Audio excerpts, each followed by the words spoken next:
સુરત માં ચાલુ કોર્ટમાં એસિડ અટેકની ઘટના બનવા પામી છે। પતિ દ્વારા પત્ની પર એસિડ ફેંકાયું, જાતે પણ ઝેરી દવા ગટગટાવી આપઘાતનો પ્રયાસ કર્યો। બંનેને સારવાર અર્થે ખાનગી હોસ્પિટલ ખસેડવામાં આવ્યા।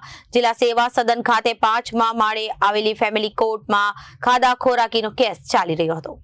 ચાલુ કોર્ટમાં એસિડ અટેકની ઘટના બનવા પામી હતી। પતિ દ્વારા પત્ની ઉપર એસિડ ફેંકાયું, જાતે પણ ઝેરી દવા ગટગટાવી આપઘાતનો પ્રયાસ કર્યો। બંનેને સારવાર અર્થે ખાનગી હોસ્પિટલમાં ખસેડવામાં આવ્યા। જિલ્લા સેવા સદન ખાતે 5મા માળે આવેલી ફેમિલી કોર્ટમાં ખાધા ખોરાકીનો કેસ ચાલી રહ્યો હતો, જેમાં અરજદાર અને પક્ષકાર બંને હાજર હતા। કોર્ટે કાર્યવાહી દરમિયાન આયુર્વેદિક ડોક્ટર અને પતિ વિનોદ ભાનુશાળી એસિડ અટેક કર્યો। અગાઉ પણ પત્ની ઉપર જીવલેણ હુમલો કરવામાં આવ્યો હતો અને હુમલો કરી હત્યાનો પ્રયાસના ગુનો નોંધાઈ ચૂક્યો છે, જ્યાં ફરી એક વખત પત્ની ઉપર એસિડ અટેકનો હુમલો કરાયો છે। जी आपનું નામ? મુકેશભાઈ બાંધણી એડવોકેટ સુરત કોર્ટની પ્રેક્ટિસ કરું છું। શું કેસ ચાલતો હતો, શું ઘટના? આજે ખોરાકીનો એક કેસ ચાલતો હતો બગા સાહેબની કોર્ટમાં।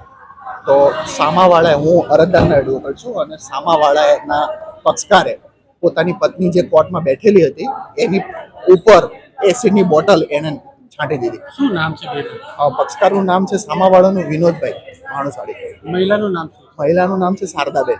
કેટલા વર્ષથી કેસ ચાલતો હતો? આ ફેમિલી કોર્ટનો ઝઘડો એમનો 2007 થી 2007-8 વર્ષથી ચાલતો હતો।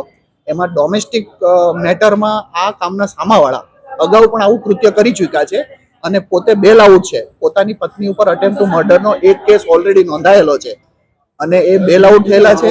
ત્યારે આજે ફરી વખત ખોરાકીના કેસમાં ખોરાકી ન આપવી પડે તેથી કરીને આજે બીજી ઘટના ઊભી કરી એમણે અને પોતાની પત્ની ઉપર એસિડ છાંટી દીધું। પછી શું થયું? પછી એસિડ છાંટ્યા પછી અમે હોસ્પિટલના ચક્કરમાં હતા તો એવું જાણવા મળ્યું છે કે પેલા ભાઈએ પણ પોતે કંઈ ખાઈ લીધેલું છે, ઝેર પી લીધેલું છે, એવું અમને માલુમ પડેલું છે। પરિવારમાં કોણ કોણ છે? છોકરાઓ? પરિવારમાં પતિ પત્ની છે અને બાળકો છે એમના। Reporter Arvind Rathod, Janadesh news, Surat.